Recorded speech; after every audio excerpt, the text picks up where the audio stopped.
Are you a perfectionist? Apakah kamu seorang perfeksionis yang sedang berusaha melakukan LOA atau berusaha mengaktifkan LOA di dalam hidup kamu? Dan kalau memang ya, apakah kamu menemui hambatan-hambatan seperti berikut ini? Check out this video until the end.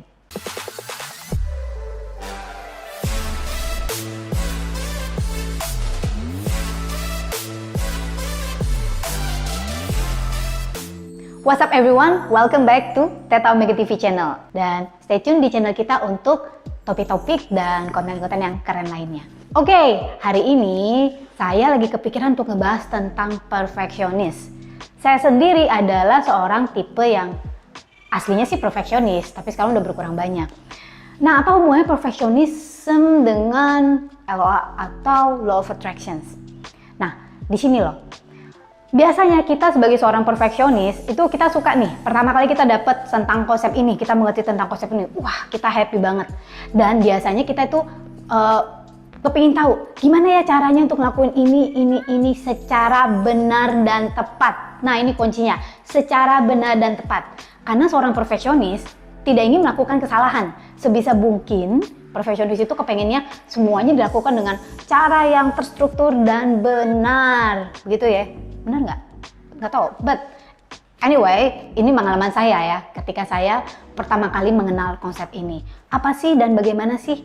Yang bikin kita excited adalah kita berpikir bahwa ini seperti kalau gue kepengen ngedapetin nilai 100 di sekolah. Kan kalau dapetin nilai 100 itu sebenarnya gampang tuh ya. Ada sistemnya. Sistemnya apa?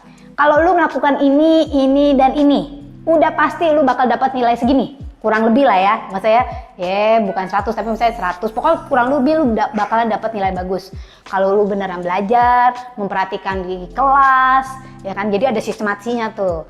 Kalau lu selalu mencatat, pasti nanya, dan lu nggak lupa begini, fokus misalnya ya. Nah ternyata ini yang bisa menjadi batu sandungan bagi kita yang perfeksionis dalam memanifestasikan atau mewujudkan keinginan kita lewat LOA. Kenapa? Apa salahnya? Salahnya adalah kita jadi selalu was-was dan waspada. Ini benar apa enggak ya? Ini pengalaman gue dulu. Kita jadi selalu was-was dan waspada.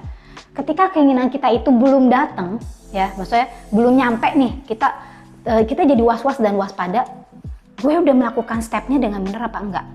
Apakah gue udah istilah kata ngilangin deh namanya negative thinking. Apakah gue udah melakukan ini, dan ini? Nah, kenapa salah? Karena itu sebenarnya lama-lama jadi meng-create yang namanya self-blaming. Nah, bener nggak?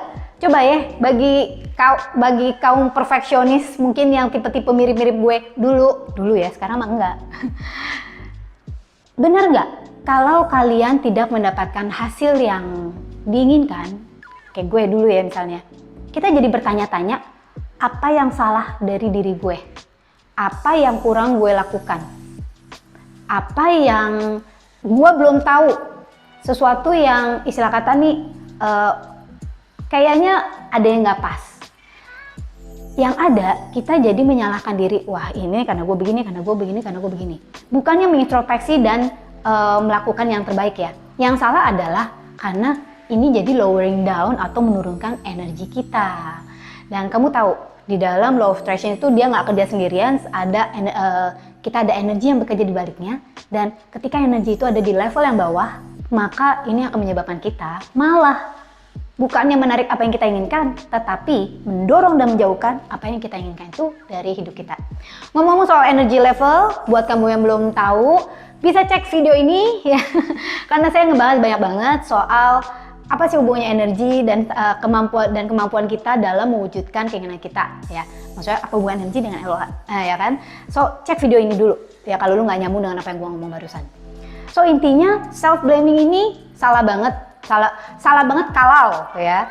Salah banget kalau itu malah membuat kamu merasa merasa bersalah, kedua merasa fear atau ketakutan, merasa khawatir, dan yang intinya membuat kamu berada di level energi yang bawah. Kalau self introspection sih oke. Self introspection itu intinya adalah menganalisa secara singkat dan kita ngelihat apa yang kita bisa perbaiki. Tapi jangan sampai kamu jadi menyalahkan diri. Sebelum kita lanjutin, oh ya, cek dulu guys, kita sering ngadain webinar gratis dan juga mini workshop maupun full workshop. Cek infonya di deskripsi di bawah ini atau kamu bisa WA ke sini. Oke?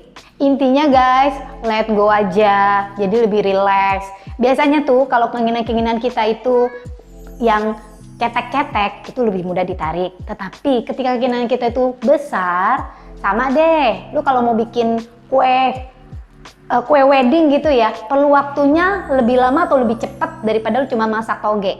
Ya kan? Masak toge sebentar masak selesai, bisa disajikan. Tapi kalau kita bikin wedding cake, wow, perlu waktu berjam-jam. Artinya apa? Ketika kita menginginkan sesuatu yang lebih besar, sesuatu yang magnificent, sesuatu yang istilah kata tuh impactful banget di dalam hidup kita, itu memerlukan waktu yang lebih banyak dan banyak hal yang harus ditingkatkan di dalam diri kita daripada ketika kita menginginkan sesuatu yang kecil-kecil. Itu intinya. So, be patient with yourself. Buat perfeksionis yang ada di luar sana, be patient with yourself. Jangan terlalu di rushing, jangan terlalu nyalain diri. Lebih banyak berada di state energy yang happy dan let go aja. Apapun yang terjadi dalam hidup kita itu adalah demi kebaikan kita. Stay tune guys, di next video kita akan bahas gimana sih mengatasi perfeksionisme ini dalam usaha kita mewujudkan LOA. Oke, saya dengan Angelica Ariel Savio. Thank you for watching this video. Don't forget to live extraordinary and live your life to the fullest.